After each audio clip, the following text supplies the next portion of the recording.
Bismillahirrahmanirrahim. Assalamualaikum warahmatullahi wabarakatuh. Halo anak-anak kelas 6, bagaimana kabar kalian hari ini? Semoga selalu sehat dan tetap semangat belajar. Sebelum kita mulai pembelajaran, ada baiknya kita awali dengan mengucapkan basmalah. Bismillahirrahmanirrahim. Semoga yang kita pelajari hari ini bermanfaat dan bernilai ibadah di sisi Allah SWT. Nah, baik, sekarang kita akan belajar mengenai tema 2.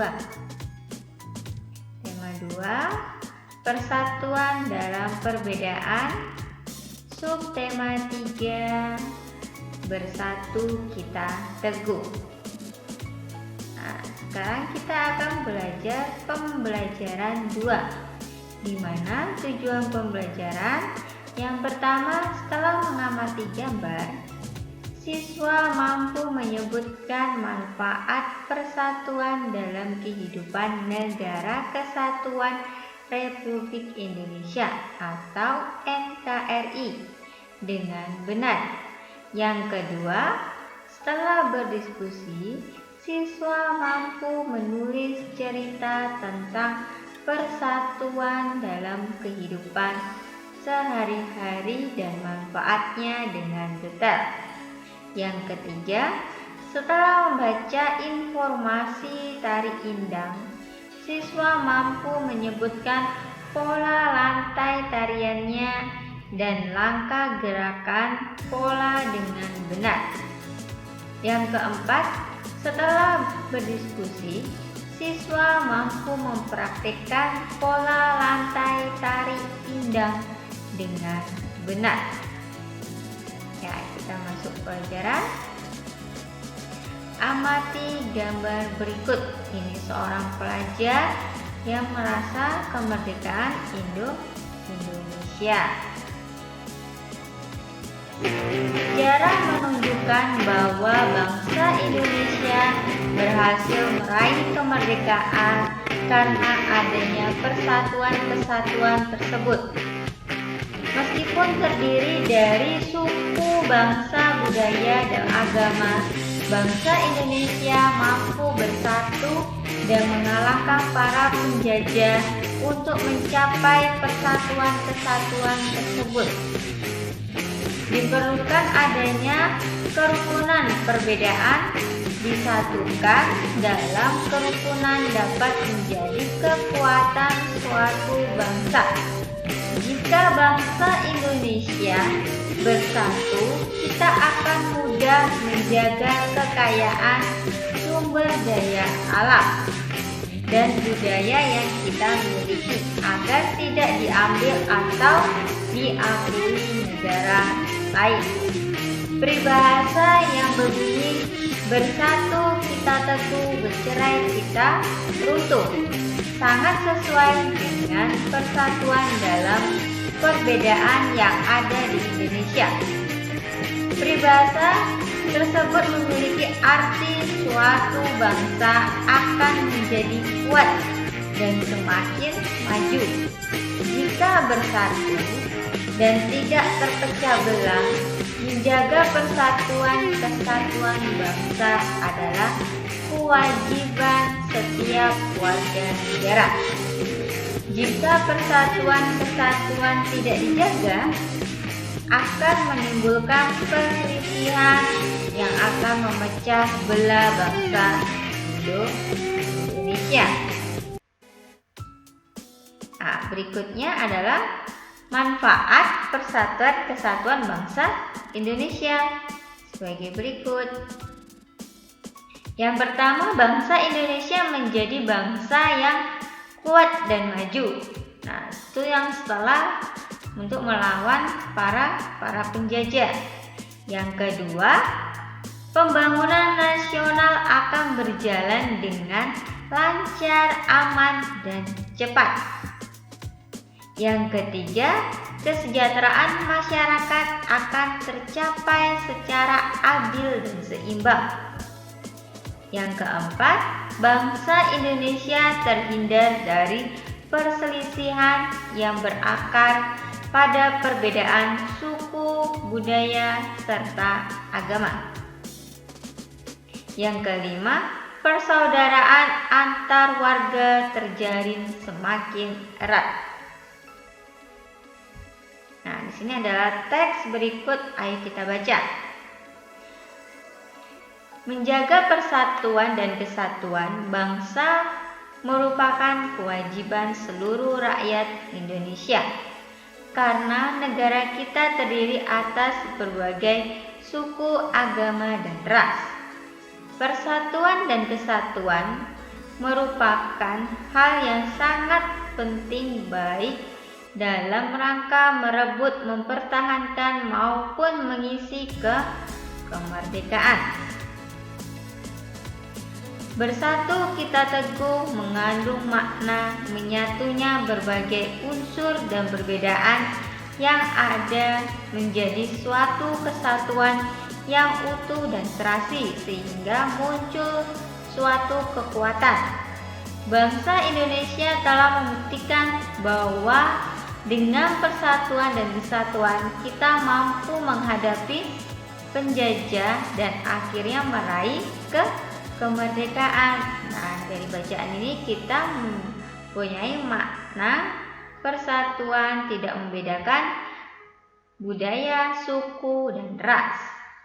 Jadinya kita harus tetap mempertahankan kemerdekaan Indonesia supaya tidak direnggut atau diakui negara-negara lain. Nah, kemudian kita akan belajar mengenai pola lantai tari indang. Pola lantai tari indang ini yang berasal dari Sumatera Barat. Pola lantai tari indang adalah horizontal atau lurus nih, seperti gambar ini lurus. Penari berbaris membentuk garis lurus ke samping. Tari indang berasal dari daerah Minangkabau, Sumatera Barat. Tari indang berasal dari kata indang atau disebut juga badidin. Tari indang menyerupai tari saman yang berasal dari Aceh. Ya, sekarang kita akan lanjutkan pembelajaran 3, di mana tujuan pembelajaran yang pertama, setelah berdiskusi, siswa mampu menyebutkan cara melestarikan tumbuhan dan hewan dengan tepat. Yang kedua, setelah berdiskusi, siswa mampu membuat poster tentang cara melestarikan tumbuhan dan hewan dengan tepat. Yang ketiga, setelah membaca teks tentang sang sangka merah putih, siswa mampu menyebutkan informasi penting menggunakan aspek apa, di mana, kapan, siapa, mengapa, dan bagaimana pada peta pikiran dengan tepat. Yang keempat, setelah berdiskusi, siswa mampu mengembangkan informasi pada peta pikiran melalui tulisan dengan menggunakan kata baku. Nah, selanjutnya kita akan belajar mengenai IPA. Allah telah menganugerahkan kita beragam tanaman, hewan agar kita bisa manfaatkannya. Namun, pemanfaat tumbuhan dan hewan tidak diiringi oleh sikap yang bijak, sehingga banyak terjadi keseimbangan. Sebagai warga negara yang baik, kita perlu bersatu melestarikan hewan dan tumbuhan agar manusia hidup sejahtera. Nah, ini seperti gambar-gambar berikut ini, kita harus menjaga kelestarian hewan dan tumbuhan. Kemudian ini ada beberapa poster yang pernah kalian buat untuk melestarikan tumbuhan dan hewan. Nah, ini karya-karya kalian yang telah membuat poster.